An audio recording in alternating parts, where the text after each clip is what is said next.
Friends, आपको पता है कि पाकिस्तान अपने दोनों ही मुकाबले T20 वर्ल्ड कप में हार चुकी है। पाकिस्तान को अब तीसरा मुकाबला जीतना है नीदरलैंड से, और पाकिस्तान को अगर सेमीफाइनल में पहुंचना है तो तीनों मुकाबले जीतना है। मगर पाकिस्तान तीनों मुकाबले जीत कर भी सेमीफाइनल में पहुंचना उनके लिए मुमकिन नहीं हो सकता, क्योंकि उसके पॉइंट्स 6 हो जाएंगे कि अगर अफ्रीका दोनों मुकाबले अपने हार जाती है, पाकिस्तान से भी हार जाती है और इंडिया से भी हार जाती है, तो वो पाकिस्तान के लिए रास्ता आसान कर देगी। इसी हिसाब से आज के तीनों मुकाबले पाकिस्तान के हक में जा रहे हैं। पाकिस्तान को अगर ये मैच जीतना है और इंडिया को भी ये मैच जीतना है अफ्रीका से, और लास्ट में जो जिम्बाब्वे बांग्लादेश खेले जा रहे हैं वहाँ से भी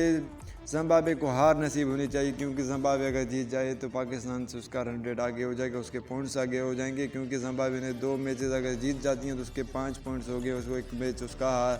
ड्राई हो गया था अफ्रीका के साथ, इसलिए पाकिस्तान को आज का मैच जीतना है और जिम्बाब्वे को हारना है और अफ्रीका को आज हारना है, क्योंकि पाकिस्तान को सेमीफाइनल में पहुंचना है। तो पाकिस्तान को आज तीनों मुकाबलों में पाकिस्तान की जीत, इंडिया की जीत और बांग्लादेश की जीत ज़रूरी होगी, क्योंकि पाकिस्तान को सेमीफाइनल में पहुंचना है। तो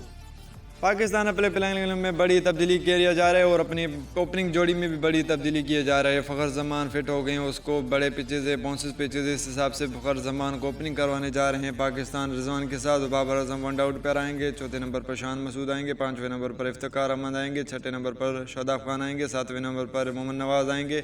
8वें नंबर पर मोहम्मद वसीम जूनियर आएंगे और 9वें नंबर पर शाहीन अफरीदी, 10वें नंबर पर हाजरफ और 11वें नंबर पर नसीम शाह आएंगे, क्योंकि हैदर अली को निकाल कर फ़खर जमान को टीम में वापस ला रहे हैं और पाकिस्तान ये मैच जीतना है तो सेमीफाइनल में पहुंचे। फ्रेंड्स के लिए अच्छी खबर ये है और बुरी खबर भी है, मगर क्योंकि पाकिस्तान के मैचेस में बारिश होने का इम्कान है, बाकी 2 मुकाबलों में बारिश का इम्कान कम है, क्योंकि पाकिस्तान और नीदरलैंड के मैच में बारिश होने का इम्कान है। क्योंकि पाकिस्तान और नीदरलैंड का मैच अगर न हुआ तो पाकिस्तान लाइकली सेमीफाइनल से बाहर हो सकता है दौड़ में, क्योंकि पाकिस्तान का अगर ये मैच ड्रा हो गया तो पाकिस्तान को 2 पॉइंट्स के साथ साथ 1 पॉइंट मिल जाएगा, क्योंकि पाकिस्तान सिर्फ 1 पॉइंट के साथ आगे नहीं जा सकता, क्योंकि पाकिस्तान को ये तीनों मुकाबले होने चाहिए कि फिर ही पाकिस्तान सेमीफाइनल के लिए जा सकता है और क्वालिफाई भी कर सकता है। शुक्रिया फ्रेंड्स अपना टाइम देने के लिए, तब तक के लिए खुदा हाफिज़। हमारे चैनल को सब्सक्राइब करते रहे, वीडियो को लाइक करते रहें।